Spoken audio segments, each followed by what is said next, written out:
Hey there, so today we have another review. This is a new beer from Bell's. This is their Oberon Eclipse. So this does like multiple things for them. If you want to skip ahead of the review, please do ahead. So a couple things. So one, what does it do?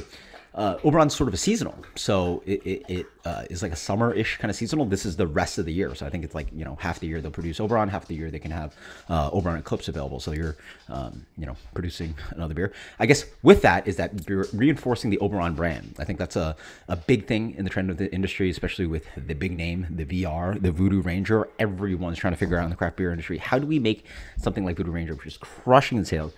All the, Voodoo Ranger Juice Force, Voodoo Ranger this, Voodoo Ranger Juicy this, Voodoo Ranger Fruit Force, like they're crushing it with those brands. And obviously a lot of breweries have figured out to, push on those signature brands they have. Now there's like Two Hearted, there's Double Two Hearted, there's Black Hearted, there's Founders All Day, there's Hazy All Day, right? Like pushing on, everybody recognize, a lot of people recognize Oberon, big brand. Let's do something more with it, stretch those brand identities out there. The other thing it does is that it pushes a Vit beer into their portfolio. Winter White was a brand for them for quite a while. I can't imagine Crush, but I mean, they were producing for quite a while. It was a winter beer, but it was literally just their take on a Vit beer. So now they have a Vit beer, but it's an Imperial Vit beer. For some reason, they jumped the ABV on Oberon.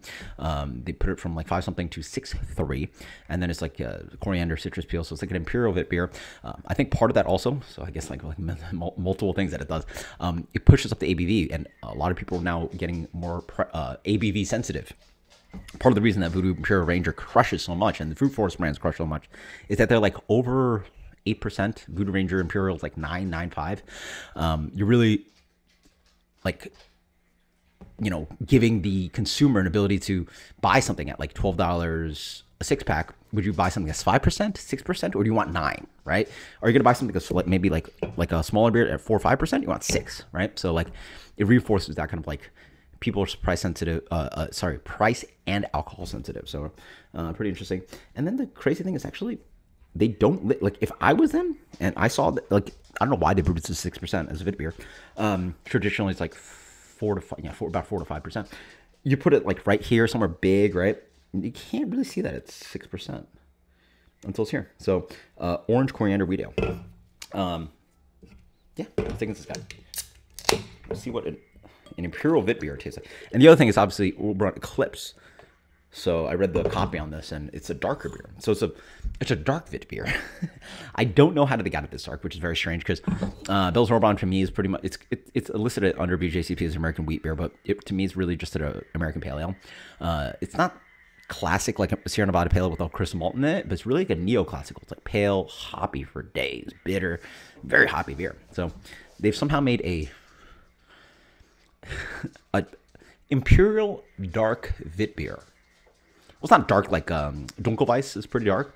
It's not that quite, but it's like clearly like a light amber color. It's not even past deep gold probably. It's like a deep light amber color, huh?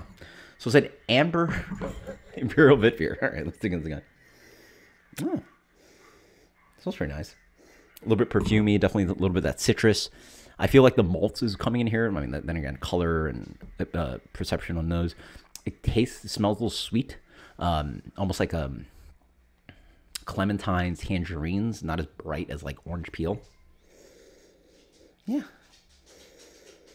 A little bit of that kind of soapy, floral, citrusy coriander thing. Definitely, I can smell a little bit of density of malt. Like the color gives it a little bit of like an extra sweetness to it. Almost like, there you go, blood orange. Oh yeah, okay. So citrusy, peely up front. A little bit of malt in the middle. Not hoppy at all, obviously. Like it's meant to be more like Vit beer than Bell's Oberon, which is a hop forward beer. What does this remind me of? You know what? It reminds me a little bit of like a mini Weizenbach. Again, Weizenbach's probably a little bit higher in ABV than this, but yeah, like it's an amberish wheat beer, and that's like what Weizenbach does, at least lighter Weizenbachs. Yeah, for some reason, I get a little bit of that kind of banana bubblegum ester in there. I don't know if that's meant to be produced by the yeast, but probably if you're trying to make a Vit beer, you're probably using a yeast that gives off a little bit of that kind of bubblegummy banana thing. A little bit of citrus in there. And then on the back end, you taste a little bit kind of soapy, but not too bad. Some of these coriander additions in beers, either Witbier or Goza, those are like probably, I think, two of the only ones. Well, maybe some of the other Belgian styles, but specifically those two. I've had ones that come off super like potpourri, like bathroom, like bathroom potpourri. Like it smells great in a bathroom, but not too much in a beer, right? All right. I mean, it's really nice and drinkable, but I personally wouldn't want as much malt behind it. But then again, maybe that's cool. Like, does everything have to be within the style? Like, this does something relatively unique to me. Like, it's somewhere between Witbier, Weizenbock, not quite dark enough to be Dunkelweizen. Yeah, it's almost like a Belgian Weizenbock. Weird. Light and clean, citrusy, floral, like a Witbier, but then has a little heft to it. Let's say it again. Heft to it. Jeez, heft. I promise you, this is like my first beer of the night. Heft. I can't say it. Now I'm just like, yeah. So anyway, it has some weight to it. It's a long day. Been at work since like 11 hours ago. So, geez, let's see. Yeah, clean fermentation, very drinkable for 6.3. I wouldn't have guessed the beer was 6.3. I would have guessed it was a little bigger, maybe like past 5, but sneaky guy. And like now I'm like feeling a little bit of warming, like 'cause, you know, these wheat beers aren't meant to be like 6%. This is pretty much like straight IPA ABV. Huh, interesting.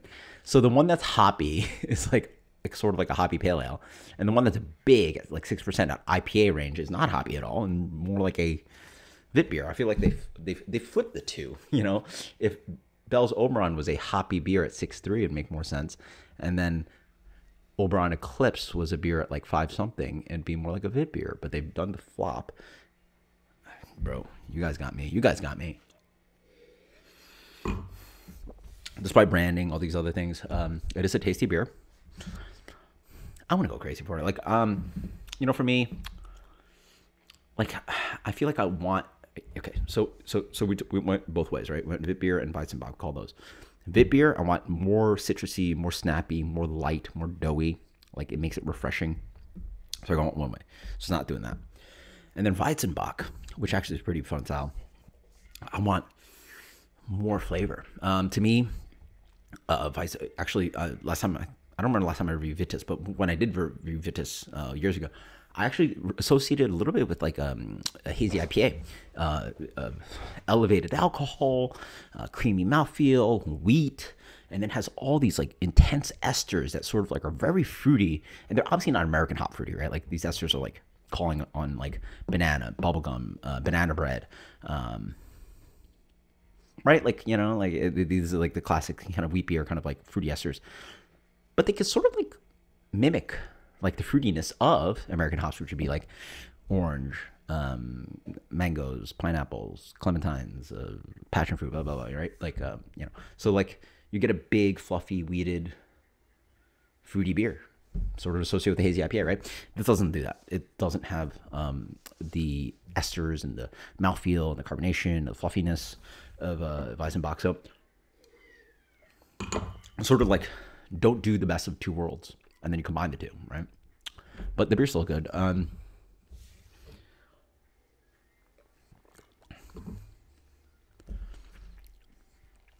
It's fine. It just seems uninspired. 85. I mean, it's good beer. 85 is a good rating. It's good beer. Nothing great. I'm good 84. Let's go 84. I just, you know, like the beer's fine, but just like conceptually, I just don't know, like where does it hit? And like it's just fine. You know, like are you guys okay with that? Like 84 is just a solid rating for like an okay beer that doesn't, you know, do too much. I don't know. That seems like a fair rating to me. Until next time, guys. Cheers. Let me know what you think. Later.